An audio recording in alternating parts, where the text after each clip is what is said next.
మధ్య విశాలము కలిగి ఆ జనములను ఈ జనములను వేరుపరచు కాకాని పలికెను. దేవుడు ఆ విశాలము చేసి ఆ విశాల కిందము జనములను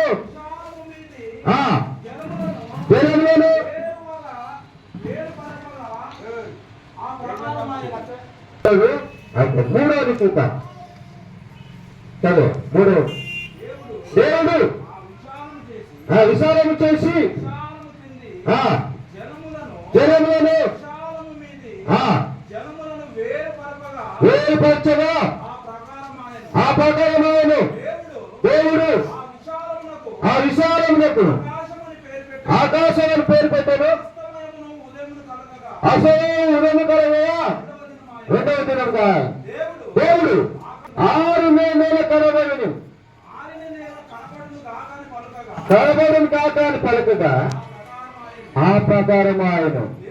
దేవుడు 6 నెలలకు భూమి అని పేరు పెట్టాడు. జలరాశికి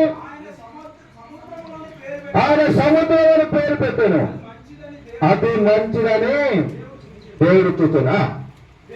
దేవుడు ఇప్పుడు ఇక్కడ ఇది కావాలని నేను ఇంతసేపు ఫస్ట్ వచనంతో చదివించాను. ఇది జాగ్రత్తగా వింటాను.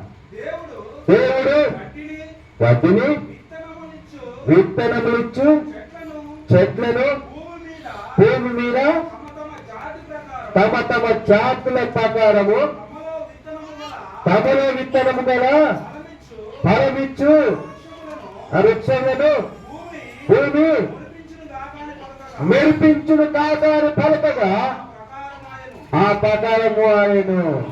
భూమి గడ్డిని తమ తమ జాతుల ప్రకారము విత్తనములించి చెట్లను తమలో విత్తబోయే పళ్ళ వృక్షమును మొలిపింపగా అది మంచిదని దేవుడు చూశాను.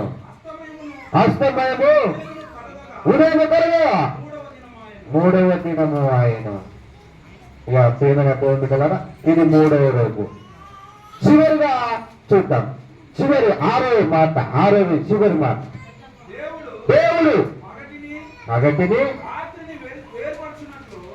పగలు రాత్రిని వేరుపరిచినట్లు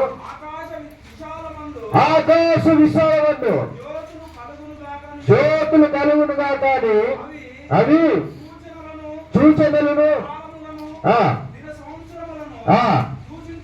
సూచించుటకై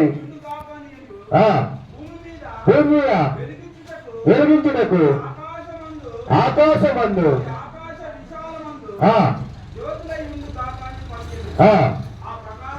ఆ ప్రకారమాయను. దేవుడు ఆ 2 గొప్ప జ్యోతులను పగటిని ఏమిటో పెద్ద జ్యోతిని రాత్రిని ఏమిటో చిన్న జ్యోతిని భూమి మీద వెలిగించుటకును రాత్రిని వేరుటకు వెలుగును చీకటిని వేరుపరచుటకును దేవుడు ఆకాశ విశాలమందు వాడు ఉంచాను. అది మంచిదని దేవుడు చూశాను. అస్తమేమో ఉదయం కలగా 4వ దినం ఆయన. మరి 6వ మాట నేను చదవమన్నాను. 6వ మాటను అంటే 4, 5 అయిపోయినాక 6 లాస్ట్ మాటను మనం జ్ఞాపకం చేస్తున్నాం. లాస్ట్ మాటను ఏం చేసావట? అన్ని అయిపోయిన తర్వాత నరుణ్ణి సృష్టించావట. 2 సంవత్సరం హల్లెలూయా హల్లెలూయా. మీరు ఇంటికి వెళ్ళినాక చూడాలి. ముందు ఏం సృష్టించబడ్డదట? నరుడా